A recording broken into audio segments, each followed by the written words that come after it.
Hello guys, हेर्नु मेरो निनीले आज त्यो बनाइरहेछ।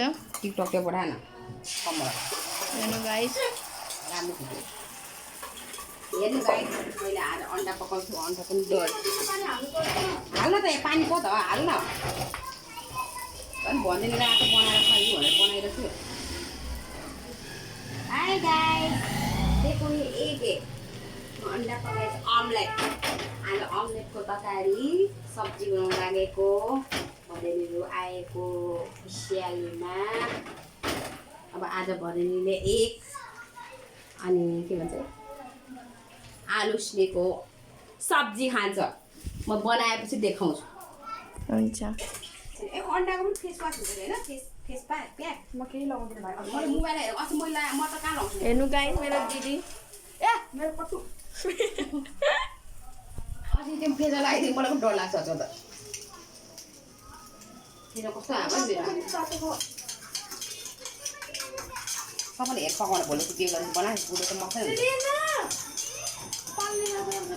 के छ पानी दिएको गाइस हेर्नु, र दिदीले यो तोडिरहेछ। पानी हाल्छ ल के त हुन्छ कट्टु लगाएको छ हातको गाइस हेर्नुस् गाइस। अलिअलि कट्टु लगाउँछ, म पनि कट्टु लगाउँछु अलि दिनपछि।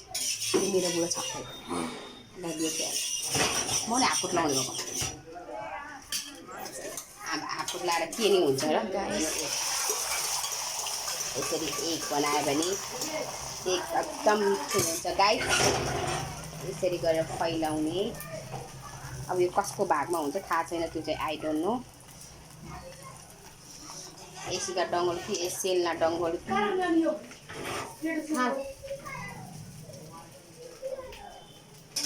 ल।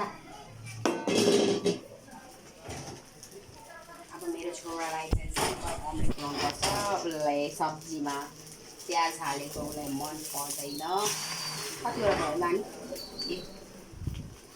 पाँच मिला हामी मिला चारजना है बाइक सिम्पल खानु लागि सिम्पल सादा। मेरो छोराले एकदम सिम्पल खानुपर्छ। गाह्रो छ खुवाउनुलाई मेरो छोरा। त्यसो भने यसरी हाल्ने अन्डा प्रेसर यसरी लगाउनु। म पनि ट्राई गर्छु लागेको थियो तर डर लाग्यो।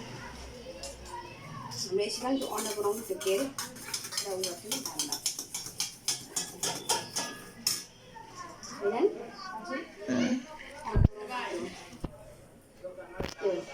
त्यही एउटा बुझ्नु हो। यसको भाइलाई देख्यो पार्नु